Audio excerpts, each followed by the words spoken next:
Sejam bem-vindos ao Caras Bem-Estar, Pietra Mesquita por aqui. Hoje a gente vai falar sobre transplante capilar e com a gente está o Dr. José Carlos Maruoka, que é médico cirurgião e também especialista capilar. Doutor, obrigada por estar aqui com a gente. É um prazer te receber para a gente falar sobre esse assunto que tem muitas dúvidas para serem tiradas por aí. Eu que agradeço, Pietra. Para mim é um enorme prazer estar aqui com você para falar sobre saúde, para falar de bem-estar. A primeira pergunta que eu queria te fazer é: o que causa a calvície? Porque a gente sabe que o transplante capilar vem por conta das quedas de cabelo e tudo mais. E pesquisando sobre isso, eu vi que muita gente tem essa dúvida. O que causa a calvície? Como que surge? A calvície, nos tempos modernos, a gente pode falar de calvície, que nós, com essa vida que a gente leva, o estresse, a má alimentação, a vida sedentária, quando a gente começa a perder qualidade de vida, qualidade de saúde. Isso acaba refletindo nos nossos cabelos. Nós homens temos um problema maior ainda. Nossos cabelos, eles, principalmente dessa região, nós homens sofremos de uma ação de terminais androgenéticos, ou seja, o hormônio desde a testosterona agride o nosso folículo. Aí o folículo ele vai ficando doentinho, ele vai diminuindo. Ficando fraco? Fraquinho, ele vai ficando bem fraquinho, até a hora que ele cai. O homem, ele não percebe que o cabelo está caindo, ele não vê no banho, no box, ele não vê no travesseiro, ele não vê o cabelo dele caindo. A mulher é diferente, né? Ela anda, cai o cabelo. O cabelo vai afinando, ele vai percebendo que o cabelo vai ficando fino, e aí o que acontece? Ele, de um ano para o outro, vai tendo foto no aniversário, vai vendo que a coisa evoluiu, não é de um dia para o outro. É verdade. Mas o que acontece, nós temos alguns fatores. Primeiro é o fator genético, o segundo é o fator ambiental. Se você também não cuida do cabelo, as pessoas cuidam dos dentes, escovam os dentes, mas nós, homens, principalmente alguns homens, não acreditam no shampoo ainda, um bom shampoo é o sabonete. Então, existe toda uma... Então, as mulheres aprenderam a cuidar melhor da saúde e da beleza. Nós, homens, estamos aprendendo agora. Eu acho que depois da pandemia, a coisa mudou um pouquinho. Nós estamos mudando, nós estamos retornando, assim, a nossa autoestima, assim, um pouquinho mais elevada, cuidando mais do nosso corpo, que esse corpo é emprestado para Deus, então por Deus, né? Então nós temos que cuidar bem dele. Se você teve esse descuido todo, agora tem uma solução para o cabelo novamente tá aparecendo. Queria saber um pouquinho mais sobre transplante, mas antes a gente estava conversando aqui sobre a diferença entre implante e transplante capilar, que eu descobri que não há uma diferença. Eu queria que você falasse um pouquinho sobre isso. O transplante capilar, você pega o seu próprio cabelo e vai colocar numa região, você faz a logística, você vai tirar dessa região onde você tem, que não sofre uma fração da testosterona, e vai colocar aqui. Ele vai aprender que ele está aqui, ele vai achar que está aqui, ele sempre vai ficar aqui. Então, esse é o transplante capilar. O nome implante talvez seja uma coisa, o transplante é para dar um upgrade. Tá. O implante, porque as pessoas tinham implante, faziam mega hair, faziam implante, então para dar um upgrade, falavam, transplante é uma coisa sua para você mesmo. Eu também queria entrar no assunto sobre as pessoas que podem fazer o transplante capilar. Quando que a gente percebe que a gente precisa desse transplante? Porque tem a questão dos remédios, né? Eu queria também entrar um pouquinho nesse assunto, mas antes, como saber que o remédio não vai adiantar para mim e a minha opção é o transplante capilar? Uma ótima pergunta. O transplante capilar, ele não é a solução. O transplante capilar faz parte da terapia capilar. Hoje, com o avanço da medicina, nós aprendemos que a prevenção é o melhor tratamento. Então, quando você começa a sentir que você está tendo um problema, se você está disfarçando, porque o homem ele começa a disfarçar, ele começa a pentear diferente, ele começa a passar um tonalizante para disfarçar. Esse é o momento ideal para iniciar o tratamento. Por quê? Como eu falei, os folículos que produzem a haste capilar, o cabelo, ela sofre, ele fica sofrendo, esse folículo acaba sofrendo, então ele vai sofrendo, então a primeira coisa, o cabelo vai ficando mais fino, aí depois o cabelo vai ficando pequenininho, aí depois ele desaparece. Então quando você começa a perceber que o seu está tendo falha, é porque o cabelo está ficando fininho. Nesse momento nós temos que iniciar o tratamento. Cada paciente deve ter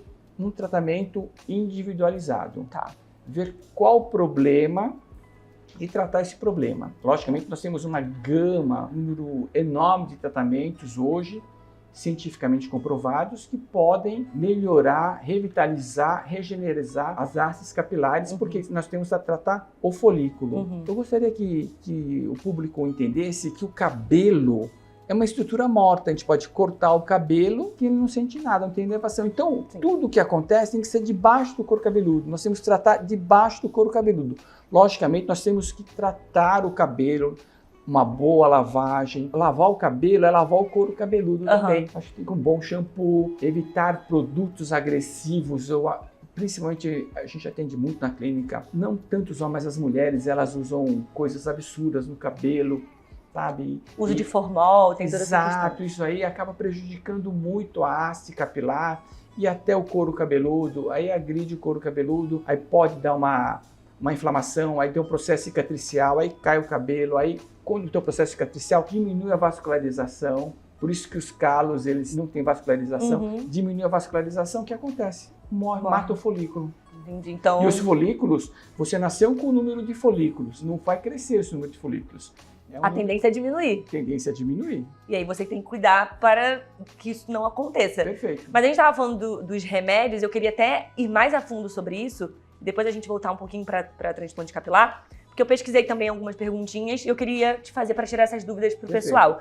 A primeira pergunta é, os remédios para quem não precisa de transplante funcionam de verdade? Faz o cabelo crescer ou inibe a queda? Boa pergunta. Vou falar de alguns medicamentos. Tá. O minoxidil. Que é o mais famoso. Mais famoso. Todo mundo conhece. O minoxidil não foi feito para o cabelo. O minoxidil foi feito para o tratamento da pressão alta, da hipertensão, porque ele é um vasodilatador. Então, quando você tem um vaso pequenininho, você tem uma alta pressão. Quando você tem uma vasodilatação, diminui a sua pressão. Aí diminui a sua pressão arterial. Aí, como as pessoas fazem o tratamento do vasodilatador, eles percebiam que começava a ter crescimento de pelos, crescimento de cabelo pela vasodilatação. Então aumentava a nutrição do folículo, ele é uma vasodilatação periférica, e crescia o cabelo. Então, passou a ser usado. Para ser usado é isso. Mas assim, antigamente, porque a medicina evoluiu, cresceu bastante. Antigamente a gente usava altas dosagens. A gente foi percebendo que foi diminuindo a dosagem e que dá o mesmo resultado do que alta dosagem. E o que aconteceu com isso? Nós diminuímos os efeitos colaterais do minoxidil. Como qualquer vasodilatador, ele tem os efeitos colaterais do vasodilatador, principalmente para o homem. Quais são esses efeitos? Diminuição da libido, diminuição da função sexual, da potência sexual. Eu li muito sobre isso mesmo, o pessoal falando que causa essa impotência sexual. Isso realmente acontece. Agora já está mais a gente tranquilo. consegue usar o minoxidil como um veículo e não como um único tratamento. Se você usar as suas medicações específicas para o tratamento de cabelo, existem muitos medicamentos que eles são combinados, que eles dão uma ação muito melhor do que uma monodroga. Então nós fazemos um composto cientificamente comprovado que melhora a atuação no folículo. É isso que você perguntou. Primeiro, diminuir a agressão. Então damos antagonistas do hormônio que vai bloquear a ação no folículo. Então ele para de agredir o folículo. Aí o folículo está sendo agredido, ele fala, não estou sendo agredido. Então ele para. Ele fala assim, agora eu já paro de cair. Aí eu falo assim, eu tenho uma nutrição adequada, tenho um vasodilatador, está me trazendo mais sangue. Beleza, então vai ficar mais forte. Aí eu começo a dar nutrientes para o folículo. Eu falo assim, legal, agora eu posso crescer bem como eu tinha quando eu tinha 5 anos de idade. Então inibe também faz crescer. Então nós temos vários medicamentos, inclusive nutrientes, exatamente para fortalecer a vida do folículo. Bom, próxima pergunta. O remédio é para sempre? Tem que tomar sempre? Essa é uma ótima pergunta. Porque tem essa preocupação, né? Vou fazer o tratamento, mas vou ficar para sempre? Como é que funciona? Uma boa pergunta. Como nós estamos falando de doença androgenética, não estamos falando específico, nós não estamos falando em outras perdas de cabelo. Estamos falando de perda de cabelo androgenética, que é o que causa a grande maioria. Se você mudar alguma coisa na sua vida, melhora. Por exemplo, o cigarro é um extremo irritante, causa uma vasoconstrição, queda de cabelo. Tem uma alimentação adequada, que não agride o seu intestino, que não causa processos inflamatórios, isso também vai te ajudar a prevenir ter queda de cabelo. Próxima pergunta. Qual é o melhor remédio para esses casos de calvície? Você falou sobre minoxidil, mas tem uma coleção, assim, você junta alguns remédios. Você pode indicar alguns? Ou as pessoas também têm que ir no consultório caso a caso? Caso a caso. Porque tem gente que toma minoxidil sem ir no médico. Exato, é um grande erro. Nós temos outros medicamentos, dutasterida, finasterida, biotina. Então, é uma série de coisas. É um conjunto, né? É um conjunto que cada um, você vai ver o que ela está precisando. Também pelo exame de sangue a gente pode ver algumas coisas. Impressionante, nós moramos num país tropical, mas assim, a falta de vitamina D ainda é... Essa é impressionante. E tem falta de vitamina D, cai o cabelo. Falta de vitamina C. Uma coisa também que é muito interessante hoje sobre os pacientes que fazem cirurgia bariátrica. Eles não conseguem absorver o ferro, por isso a queda de cabelo. Por isso que as mulheres que são gestantes, elas perdem muito cabelo, porque elas têm perda de ferro. Mas isso a gente consegue reverter com um bom tratamento. A gente consegue reverter muita coisa, mas quando o folículo morre, não tem mais jeito. Aí é transplante. Vamos entrar então em transplante? Vamos. Quero saber algumas coisinhas, algumas dúvidas também que o pessoal pesquisa na internet. A primeira é, existe uma idade mínima para fazer o transplante? Hoje, eu diria, sim, ninguém quer ser diferente. Eu acho que o bullying hoje é uma coisa, tá mexendo muito com o emocional das pessoas. Com a autoestima, né? A autoestima, você vê essas crianças que ficam matando as outras na escola, matando o garoto porque sofreu bullying. Eu tenho muitos pacientes jovens. Quantos anos, assim? De 17, Caramba. 18 anos, que a gente faz o tratamento para recuperar. Caramba, nem a maioridade assim já tá... A gente faz o tratamento para recuperar, esse tratamento preventivo e para ajudar a recuperar. Com remédios e tudo mais. Com medicamentos. Mas existem alguns que a gente não consegue reverter aquela perda de cabelo, ele não consegue. Aquela área, o folículo já morreu. Ele pede, pelo amor de Deus, para a mãe, para o pai, que ele quer ter cabelo. Eu acho que o médico tem que ter essa sensibilidade. Existem trabalhos que dizem que nós temos que esperar a fase adulta. Mas, assim, é uma coisa muito individual. Eu acho que tem que ter, o médico tem que ter essa sensibilidade de entender o problema do paciente, estar lá. Porque é muito fácil pegar no livro e falar, não, 30 anos, beleza, 31 anos eu faço. Mas você não sabe o que passa. Então, acho que nós temos que ter essa sensibilidade de cada paciente. Né? E também na idade, também na melhor idade. Não é porque a pessoa está na melhor idade que ela não pode melhorar o visual dela. Eu acho que nós temos que nos permitir algumas coisas. Então não tem idade. Não tem idade. Te incomodou, você precisa. Você precisa. Não tem como o cabelo crescer mais. Você procura um especialista e você vê que você, com tudo que você já fez, você não está satisfeito, se permita fazer alguma coisa. Próxima pergunta. Como é o pré-operatório para fazer o transplante capilar? O pré-operatório, como de qualquer cirurgia, nós pedimos exames laboratoriais, avaliação cardiológica. Porque há uma internação lá tudo, internação, né? É um procedimento, assim... cirúrgico mesmo. Cirúrgico, mas é um procedimento pouco invasivo, mas a gente tem todos os cuidados. Inclusive, nós temos que estar num ambiente super preparado, super esterilizado, com toda a segurança do paciente.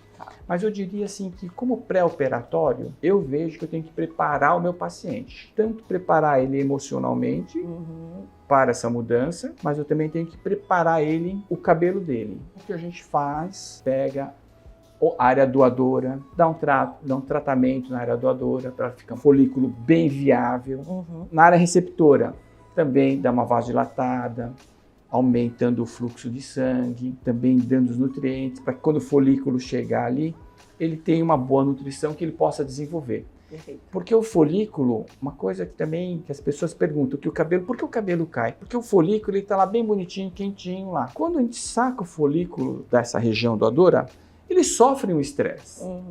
E quando ele sofre esse estresse, primeira coisa, ele só tem que fazer cabelo, o folículo só faz cabelo. Então o que ele fala?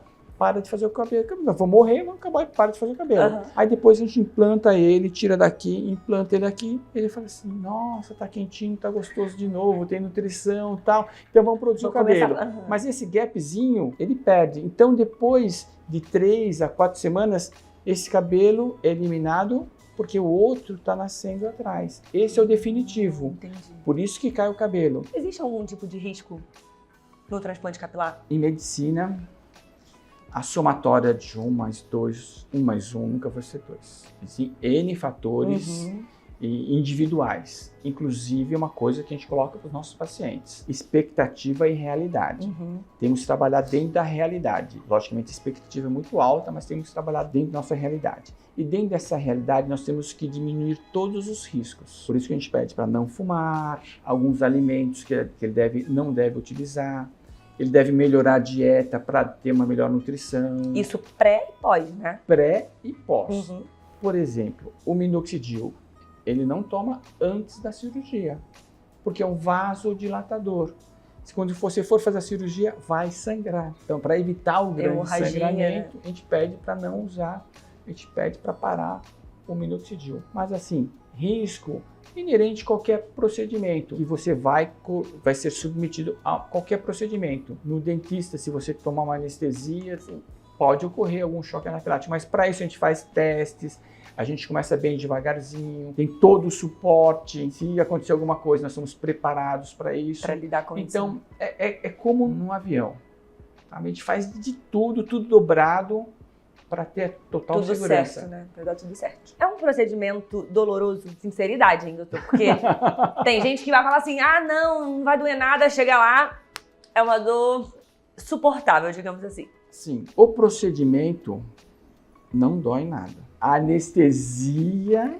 Dá uma acalmadinha ali. Sim, mas nós temos todo um aparato para dar uma diminuição do seu nível de consciência, sente dor. Alguns pacientes perguntam, mas eu queria fazer com anestesia geral, não quero sentir nada, não quero ver nada. Mas o risco de se fazer com anestesia geral, primeiro, que é o tempo prolongado da cirurgia. Como a cirurgia que você tira fio a fio, então você precisa tomar muito cuidado com o paciente. Como tira fio a fio, demora muito. A anestesia geral, quanto maior o tempo cirúrgico, maior o risco cirúrgico. Sim. Diferente da anestesia local, que eu tenho controle total disso. Então a pessoa faz acordada. Ela responde aos estímulos, a gente conversa com ela, mas ela não sente dor. Entendi. Mas existe o bloqueio, faz os bloqueios anestésicos, tem alguns pontos que a gente pega aqui, alguns pontos aqui atrás, ela sente dor. E depois eu gosto de usar uma solução, chama solução de Klein, que ela solta um pouquinho o seu couro cabeludo para ser retirado o folículo e diminuir o sangramento. Deixa a cicatriz? Porque eu sei que tem determinados procedimentos, né? E é bom você falar também um pouquinho sobre esses Antigamente existia uma técnica cirúrgica que a gente tirava uma fatia aqui de trás da nuca e nessa fatia nós retirávamos os folículos. Aí nessa fatia tirava, aí tinha que dar os pontos, fechava assim, dava o ponto na cabeça. Então deixava uma cicatriz. Uma cicatriz. Pesada. Essa técnica chama-se FUT. Hoje em dia, alguns cirurgiões a gente utiliza, mas assim, há muito tempo a gente não utiliza mais essa técnica cirúrgica. A gente tira uma técnica cirúrgica de tirada folículo único. Tá. Extração de folículo único. Extração de folículo único. 1 a 1. A gente extrai 1 a 1. E cada uma coisa interessante que as pessoas perguntam. Um folículo é um cabelinho? Não. Um folículo pode dar uma haste capilar, 2 hastes capilar, 3 hastes capilar ou mais. Então a gente tira um folículo de cada vez. E como a gente tira um folículo de cada vez, a gente usa uma broca muito, muito, muito fininha, que vai exatamente no folículo. Então a cicatriz não tem cicatriz. Perfeito. Não tem cicatriz. E as incisões, nós utilizamos bisturi de safira, não bisturi de aço. Então também uma incisão bem delicadinha, não esgarça, coloca o folículo com toda delicadeza, que ele merece ter, você coloca ali. Não tem. Perfeito. Bom, última dúvida. O cabelo transplantado pode cair com o tempo? Você pode voltar a ficar calvo? Ou entra aquela questão da qualidade de vida novamente? Não. O cabelo transplantado é o cabelo definitivo. É esse cabelo que você tem. Se você tem esse cabelo, você pode perceber. Uma coisa que as pessoas que eu gosto de colocar do filme Robin Hood, o Frei Tuck, ele sempre tem aquele cabelinho, aquele paralama. Você pode ver, toda pessoa velhinha, todo homem velhinho, os vozinhos tem o paralama. É verdade. O paralama não cai. Esse cabelo, o paralama, tem uma origem embrionária diferente do cabelo de cima. Então, por isso que ele não sofre tanto a ação hormonal. Por isso que ele fica de boa. É o cabelo bonzinho, é o cabelo legal. E se é transplantado, então, pra cá... Daqui ele fica aqui.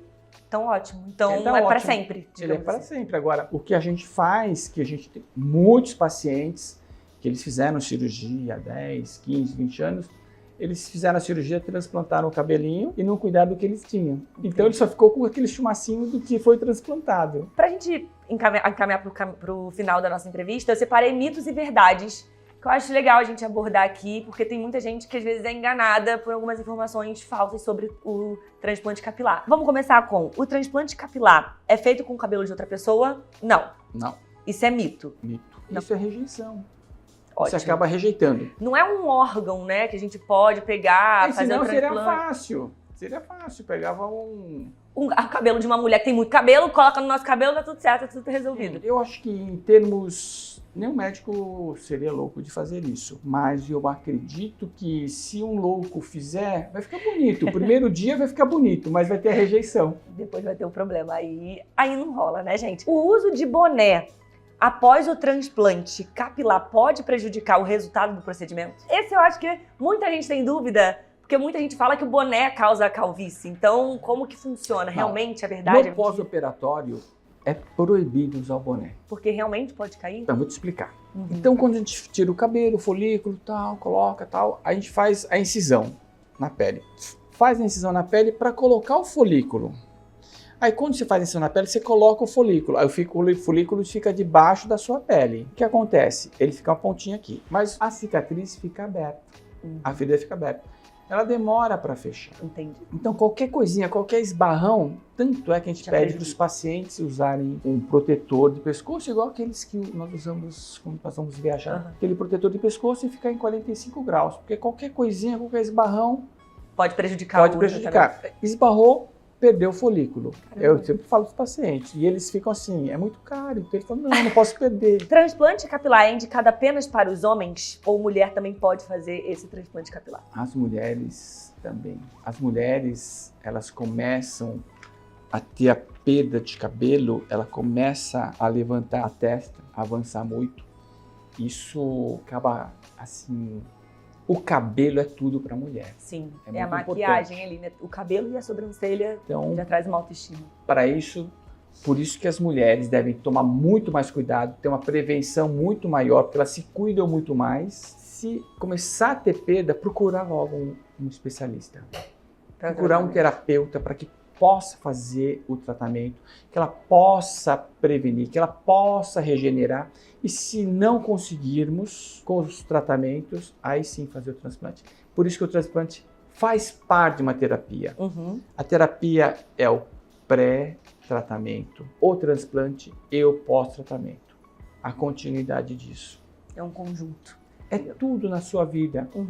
Ninguém come sobremesa sem comer a entradinha e o prato principal. Exato. Tem entradinha, tem uma saladinha. É verdade. Bom, estamos chegando então ao final da nossa entrevista. Doutor, eu quero te agradecer muito, porque eu principalmente tirei todas as minhas dúvidas. Queria que você deixasse então onde as pessoas podem te encontrar. No Instagram, tem o Instagram da clínica, como que funciona? Eu acho que nós estamos à disposição. A clínica chama Pineapple Hair Brasil. Estamos à disposição de todos. Nós estamos abertos, todas as dúvidas. Você tem dúvida, pode parecer que é uma dúvida besta para você, mas vai ser muito importante, porque essa dúvida que você tem está atrapalhando a sua vida. Então, nada mais do que vem para cá, pergunte, nós estamos aqui, nós médicos sabemos um pouquinho mais do que você. Nós estamos aqui para melhorar a sua vida, sua qualidade de vida, a sua autoestima, melhorar a sua autoimagem, tá? Isso é muito importante. Perfeito. Bom, obrigada mais uma vez. Eu Espero te encontrar mais vezes, porque essa área de tricologia é vasta, né? A gente tem assunto pra caramba. Espero te encontrar mais vezes pra gente falar sobre outras coisas. Combinado? Agradeço muito pelo convite. É uma honra para mim estar aqui. A nossa Obrigado. também, viu? Gente, um beijo pra vocês. Continuem acompanhando Caras Bem-Estar, porque vem muita coisa boa por aí. Tchau, tchau.